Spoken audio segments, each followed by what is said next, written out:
Bonjour à toutes et à tous, je suis Yann de WebSystem. Je vais vous présenter la nouvelle fonctionnalité ArtNet de l'Event Video Player EVP380.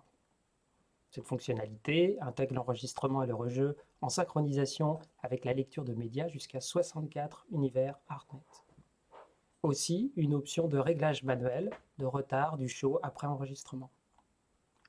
Pour ce setup de démonstration, je vais utiliser un EVP380. 4 panneaux LED pilotés par 8 univers ArtNet et un logiciel de pixel mapping tel que Resolume ou MapMapper.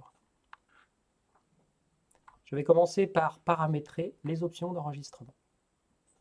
À l'aide de la télécommande infrarouge du lecteur, je vais dans le menu principal et je sélectionne Show Control, puis Enregistrement. Je commence par sélectionner le support de stockage dans lequel je vais enregistrer le show. Je sélectionne le dossier d'enregistrement ainsi que le nom de l'enregistrement. Étant donné que je souhaite jouer le show en synchronisation avec ma vidéo, je sélectionne le nom associé à la vidéo automatiquement suggéré par le lecteur. Je sélectionne les conditions de démarrage de l'enregistrement. Dans cet exemple, j'utilise un canal DMX dédié pour démarrer l'enregistrement en même temps que mon flux ArtNet. Les réglages secondaires de cette option se font dans les menus Source de canal de contrôle d'enregistrement et Canal de contrôle d'enregistrement. Je sélectionne les conditions d'arrêt de l'enregistrement. Dans ce cas de figure, j'utilise l'option à la fin de la lecture du média afin d'automatiser l'arrêt de l'enregistrement. Pour terminer, je vais activer l'enregistrement ArtNet. Je pourrais définir l'univers de départ de l'enregistrement ArtNet ainsi que le nombre d'univers que je souhaite enregistrer. Je peux maintenant démarrer l'enregistrement.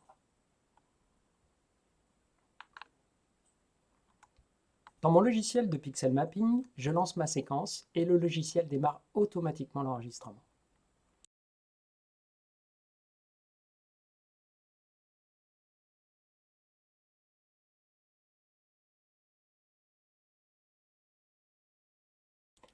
Lorsque la lecture de la vidéo est terminée, l'enregistrement est automatiquement arrêté.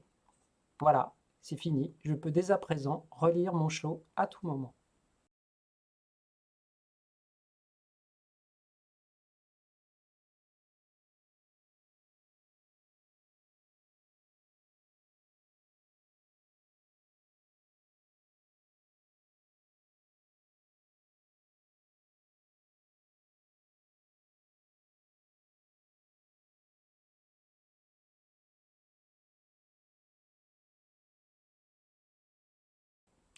Dans le cas où le show serait en avance par rapport à la lecture vidéo, comme c'est le cas dans l'exemple suivant.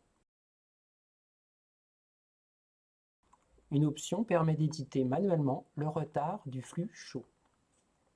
Pour ce faire, et lorsque la lecture du show concerné est lancée, je vais dans le menu Show Control, je sélectionne Éditer, et dans l'option Retard Show Control, j'édite manuellement le retard du show. Cette valeur sera directement enregistrée dans le fichier show SC3 afin d'être appliquée à chaque lecture du show. Bien entendu, elle pourra aussi être rééditée à n'importe quel moment.